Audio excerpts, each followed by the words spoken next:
बिथां धनपति लाहिरिया तामुलपुर बियाब बाथौ गौथुमनि दिउरि आफादनि सासे आफादगिरिमोन।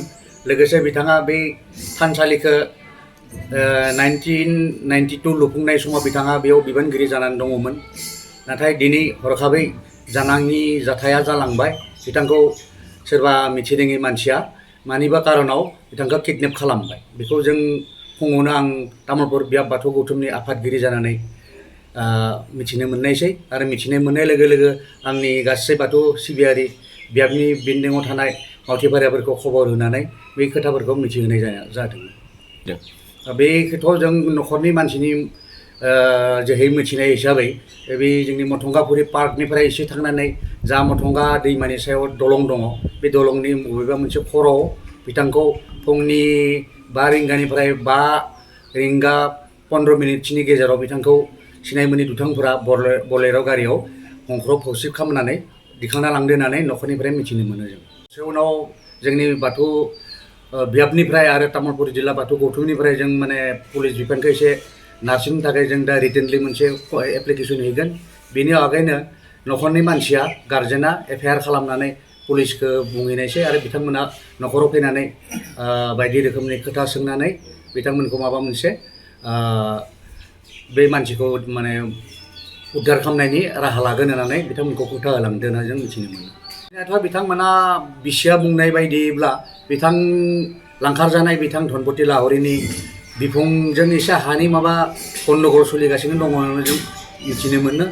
आरो बिथांमोननिफ्राय बिफंमोननिफ्रायनो माबा गेजेर गेजेर सम सम मबाइलजों माबा थ्रेटेनिं होलायनाय बेबायदि जाथाय जालांदो होननानै बिसिनिफ्राय जों मिथिनो मोनो। आरो बे खोथा हयथ' नङाबो जानो हानाय, सन्देहसो खालामदोंमोन। बेखौ जों नंगौ होननानै जों थार बुंनो हाया बा थि बुंनो हाया।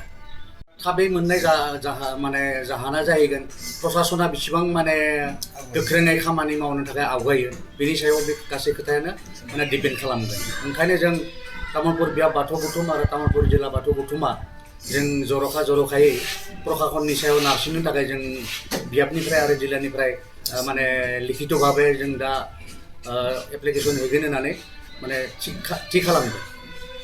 लांखारनाय धनपति लाहिरिखौ माने उद्धार खालामनो हायो, बेनि थाखाय जों माने इसोरनि सेराव आर'ज गाबहरनाय जादों। लोगोसे मिजिंथियो जे प्रसासना जेरैखि जाया बिथांखौ थाबैनो दिनैनि साननि भितराव जाहाथे उद्धार खालामनो हायो, बेनि थाखाय बिथांमोनखौ जों खावलायहरनाय जादों। लांखारजानाय धनपति लाहिरि बिथांनि न'आ जाबाय मथंगाफार बारायगाव गामिनि। आरो बिथांखौ जाय लांखारदों बिथांमोनखौ जों तामुलपुर बियाब बाथौ गौथुमनिफ्राय खावलायनाय जायो जे बिथांखौ जाहाथे मोजाङै जाबादि लांदों बेबादिनो लांफिननानै न'आव दोनफैयो। बेनि थाखाय जों तामुलपुर बियाब बाथौ गौथुमनि जानानै बिथांमोननिसिम जों खावलायनाय थाबाय। आं तामुलपुर जिल्ला बाथौनि जानानै खोनादों फुङाव फुंनि 5:15-20 रिंगायाव सोरबा सिनायनो हायै दुथाङा लांखारदों होननाय खोनादों। बे खोथाखौ खोनानानै जों तामुलपुर जिल्ला बाथौ गौथुमनि जानानै बे खोथाखौ सोंखारियो आरो बिथांमोना जाहाथे थाबैनो बिथांखौ हेंगार हरफिनो, बेखौनो जोङो बिथांमोननिसिम खावलायबाय। जाहाथे बिथांमोनाबो निउसखौ खोनायोब्ला थाबैनो जेन हेंगार हरो, नङाबा जेंनाया बारा जालायो गावजों गावनो। बेनिखायनो बे लांखारनाय एबा माबानाय खामानिफोरखौ मोजां नङा। बे खामानिखौ जों जोबस्रांजानो लुबैयो जिल्लानि जानानै।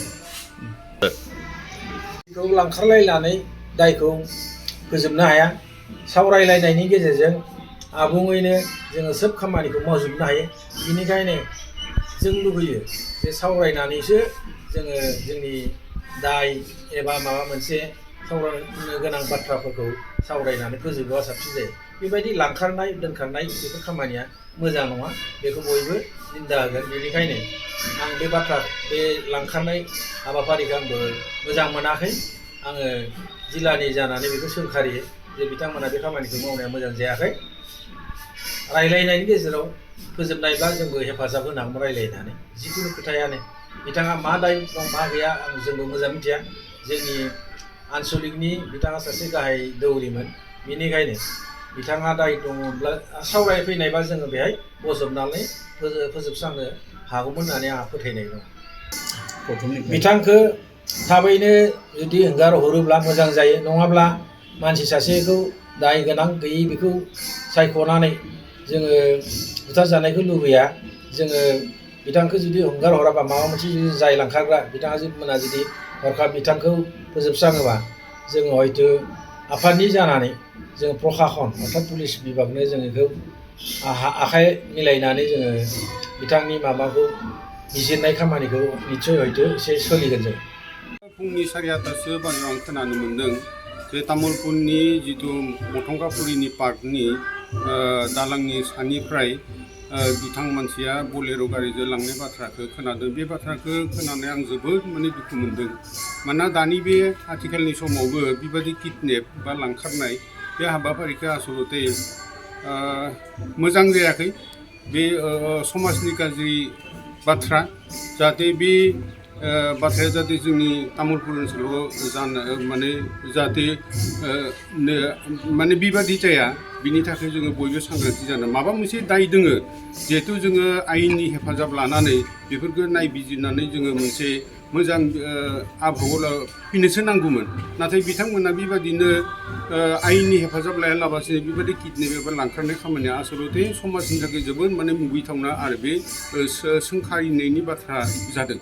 बिनि थाखाय जोङो तामुलपुर जिल्लानिफ्राय जाहाथे बेबादि जाया, बिनि थाखाय लांखारगिरिनि फारसे जोङो खावलायो जाहाथे बिथांमोना थाबै बे लांखारनाय सुबुंखौ होफिनो आरो आयेननि बेबस्था लानानै बिथांमोना जाहाथे माबा मोनसे जेंना जेंसि जा बेखौ फोजोबनायखौसो जोङो तामुलपुर जिल्ला बर' थुनलाइ आफादनिफ्राय जोङो लुबैयो आरो जोङो खावलायो।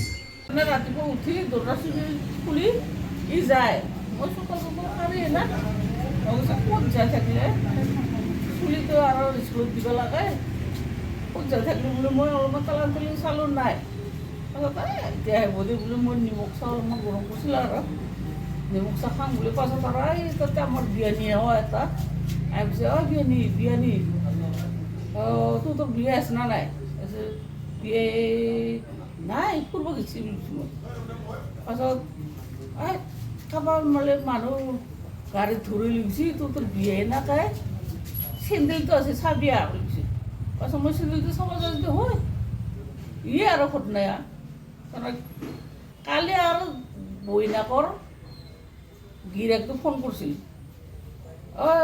ভিনি মাটিটো তাৰমানে তাক দিলোঁ হয় আৰু আমি কৈছে মাটিটো ল'ব নোৱাৰিম দে, বহুত কেজেং লাগি আছে, দিলে মোক খং উঠে, তাক সোমাবই নেদে, ৰাইজৰ মানুহবিলাক খং